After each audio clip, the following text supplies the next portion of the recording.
Browns are making a quarterback change. They will start the rookie Dillon Gabriel this Sunday in London against Minnesota. I asked Peter Schrager a question moments ago. Who is going to be the backup? And you've gotten the answer. Yeah, Schedeur's got it as well. Flacco will be the backup, but Shedeur will be number 3. So your depth chart is Dillon Gabriel 1, Joe Flacco 2, fellow rookie Shedeur Sanders will be the number 3 man. That's what felt like the important part, or feels like, for those who are interested in whether Shedeur ever gets on the field or not. The backup is literally one play away at any point. Football fans, the Cleveland Browns quarterback saga just got a shocking twist. Dillon Gabriel, yes, the rookie with 64 college starts, is officially taking the reins as QB1 against the Minnesota Vikings. But here's where it gets wild.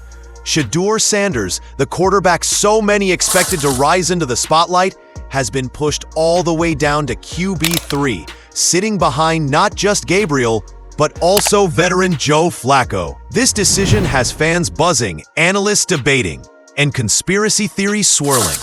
Is Shedeur really not ready, as the Browns claim, or is something else going on behind the scenes? Today, we're breaking it all down. What is your feeling being named the starter, and just how prepared are you for this moment? I think, from the beginning, it's the moment you look forward to as a competitor. But, it's part of my job, to be ready, to be that, sense of hope for everyone to continue to be better and come together and create momentum for each other. So, excited for that, but just also extremely focused at doing my job at a high level. The Browns have officially named Dillon Gabriel as their starting quarterback for the upcoming clash against the Vikings. According to the coaching staff, this isn't just a temporary plug-in.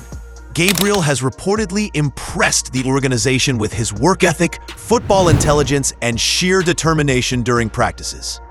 One insider mentioned that the team felt Gabriel was ready after a strong couple of weeks of preparation. His leadership in the huddle and ability to quickly absorb the playbook gave the staff enough confidence to hand him the starting role. First of all, this is not about one person. Joe is a captain of this football team. We're going to need his leadership moving forward, like always, and that's obvious with Joe, just the person he is. He's going to be the same guy every day. Excited for Dillon. He's done everything. He's handled everything really well since he's been on campus here. So I'm just going to have to support the young man, coaches, players, offense, defense, special teams. So looking forward to the opportunity this week. It's a bold move, considering Gabriel has never started an NFL game before, but one that reflects the Browns' current philosophy. Go with the guy who looks most prepared in the moment. Now, here's where the drama really begins. Instead of fighting Gabriel for the starting job, Shedeur Sanders has been pushed even further down the depth chart. Listed as QB3, Joe Flacco, the seasoned veteran, has been named QB2. This immediately raised eyebrows among fans and analysts. After all, Shedeur came into the league with enormous hype. He's young, talented, and carries the pedigree of being Deion Sanders' son. Many expected him to at least compete for meaningful snaps. So why is he suddenly behind both Gabriel and Flacco? The Browns' official line is simple: he's not ready. But that explanation hasn't satisfied everyone.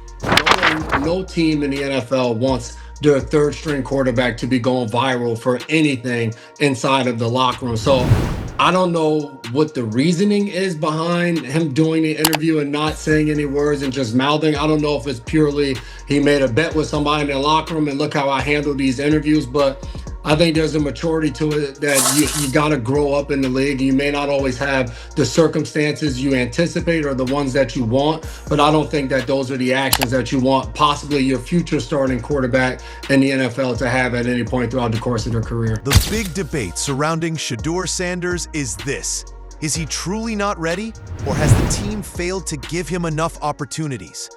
On one hand, his performance in the Rams' preseason game was disappointing.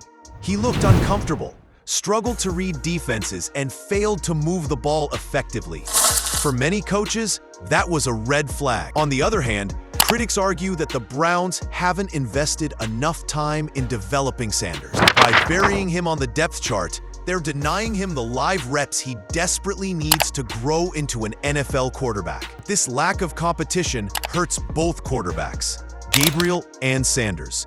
Without real competition, Gabriel may never be pushed to his full potential, and Sanders may never get the development he needs. Let's not forget about Joe Flacco. The 39-year-old veteran is currently sitting at QB2, but many believe his role is less about competing for the starting job and more about being a stabilizing mentor. Flacco has the experience, the playoff pedigree, and the calmness that comes with nearly 2 decades in the NFL. I don't think they will bring Flacco back. I think the 3-2 thing is not that big a deal to me because I do think what Stevie said is right.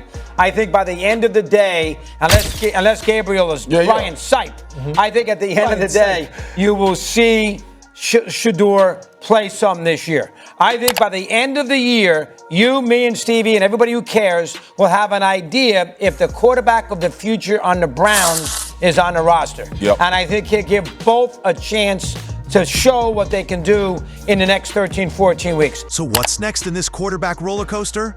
The prediction is clear. Shedeur Sanders will eventually get his chance.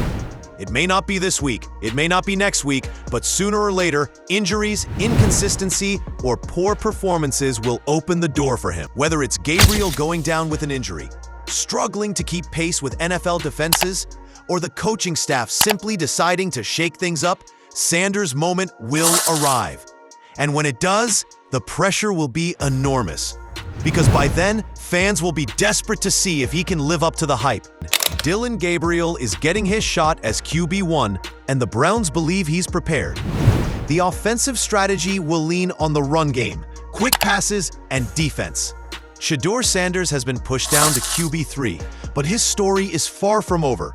Joe Flacco provides veteran security, but the long-term quarterback battle is between Gabriel and Sanders.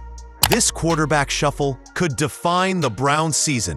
If Gabriel shines, he could cement himself as the unexpected leader of this team. If he falters, the spotlight will swing to Shedeur Sanders, and the pressure on him will be massive. Adding fuel to the fire is a strange conspiracy theory floating around. In one of Gabriel's recent media appearances, he quoted a phrase that some fans believe was a subtle shot at Shedeur Sanders. The reason? The phrase sounded eerily similar to a lyric from Sanders' own song, Perfect Tim. Gabriel, at some point we were listening, said, let me see what the quote was. If you wait for the perfect time, you might not be ready. So Shedeur has a song called Perfect Time. And we're digging deep. I don't know. I'm impressed with the person who knows that, though. Right. That's some Shedeur love right there. I didn't pick up. I was familiar with Shedeur's song. I downloaded it. I like it. I actually think it's a solid cut. See, right here in the verse where he says, but I didn't even think about cover 2. Yeah, when Dillon Gabriel said perfect time, I didn't draw the correlation. You wait for the perfect time, you're going to wait a whole lifetime. So for me, I've always been ready. Was Gabriel intentionally throwing shade at Sanders? Was it a coincidence? Or could it signal a quiet rivalry brewing behind closed doors? Whatever the case, this tiny detail has become a talking point across social media, with some suggesting there may be more tension between the two quarterbacks than the team is letting on. So, Browns fans, what do you think? Did the team make the right call by starting Dillon Gabriel? Or are they making a huge mistake by leaving Shedeur Sanders buried on the depth chart? Drop your thoughts below, because this quarterback saga might be the biggest story of the Browns season.